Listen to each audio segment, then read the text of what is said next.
Hello guys, எல்லோரும் எப்படி இருக்கீங்க? எல்லோரும் நல்லா இருப்பீங்கன்னு நம்புகிறேன். இன்றைக்கி வந்து நம்ம ஈஸியான வெஜ் பிரியாணி எப்படி பண்ணுறதுன்னு பார்க்கலாம் வாங்க.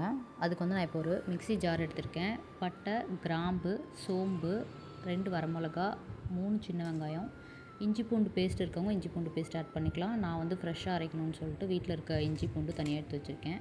பூண்டு வந்து 4 பல் போட்டிருக்கேன். இஞ்சி வந்து 2 பீஸ் கட் பண்ணி வச்சுருக்கேன். ஸோ இது எல்லாத்தையும் லைட்டாக வாட்டர் ஆட் பண்ணி நம்ம வந்து மிக்ஸி ஜாரில் போட்டு அரைச்சி எடுத்துக்கலாம். நான் இன்றைக்கி வெஜிடபிள்ஸ் வந்து கேரட்டு, பீன்ஸு, பொட்டேட்டோ என்கிட்ட இருந்துச்சு, அது 3 எடுத்திருக்கேன். அப்புறம் தக்காளி கட் பண்ணி வச்சுருக்கேன், 2 தக்காளி. ஸோ இது எல்லாத்தையும் கட் பண்ணி வச்சுட்டு இப்போ ஸ்டார்ட் பண்ணிடலாம் வாங்க. குக்கர் ஹீட் ஆகட்டும். ஹீட் ஆனோன்னா ஆயில் ஆட் பண்ணணும். ஆயில் வந்து கொஞ்சம் நிறையாவே ஆட் பண்ணிக்கோங்க. கீ வேணுங்கிறவங்க கீ ஆட் பண்ணிக்கலாம். 2 பெரிய வெங்காயம் கட் பண்ணி வச்சுக்கோங்க. உங்கள்கிட்ட சின்ன வெங்காயம் அதிகமாக இருந்துச்சுன்னா சின்ன வெங்காயம் கட் பண்ணி போடலாம். நான் 2 பெரிய வெங்காயம் கட் பண்ணி வச்சுருக்கேன். அது வந்து நல்லா வந்து வதக்கி விடுறேன். நல்லா லைட் ப்ரௌன் கலர் வர வரைக்கும் நல்லா வதக்கி விடணும். ஸோ இது நல்லா வதங்கினா நம்ம வந்து அரைச்சி வச்சுருக்க பேஸ்ட்டு எடுத்து நல்லா மிக்ஸ் பண்ணிக்கலாம். அந்த பட்டை, கிராம்பு அது எல்லாத்தோட பச்சை வாசனையும் போகிற அளவுக்கு வந்து இஞ்சி பூண்டு எல்லாத்தோட பச்சை வாசனை போகிற அளவுக்கு நல்லா ஃப்ரை பண்ணிக்கோங்க. ஸோ இது எல்லாமே நல்லா வதங்கினதும் மிளகாத்தூள் கொஞ்சம், அதுக்கப்புறம் நம்ம வெட்டி வச்சுருக்க தக்காளியை வந்து நல்லா மிக்ஸ் பண்ணிக்கலாம் அந்த மசாலாவோட. ஸோ தக்காளி வந்து நல்லா வதங்கணும்.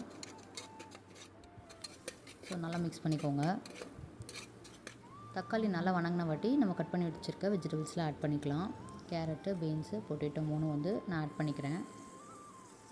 ஆட் பண்ணிவிட்டு இந்த மசாலா கூட நல்லா வந்து மிக்ஸ் பண்ணிக்கலாம்.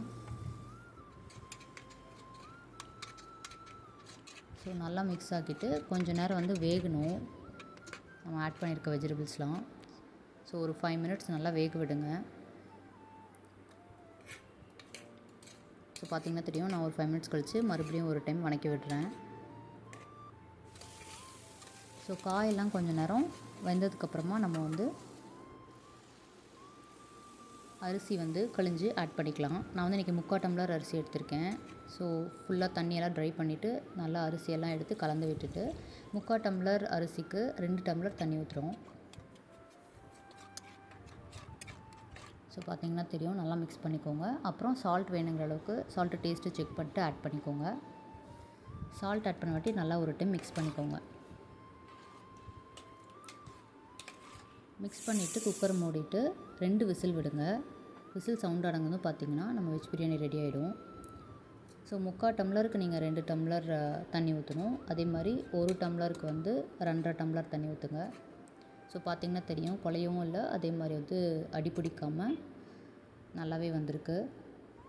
ஸோ நீங்களும் ட்ரை பண்ணி பார்த்துட்டு சொல்லுங்கள் எப்படி இருக்குன்ட்டு. தேங்க்யூ ஃபார் வாட்சிங். பாய்.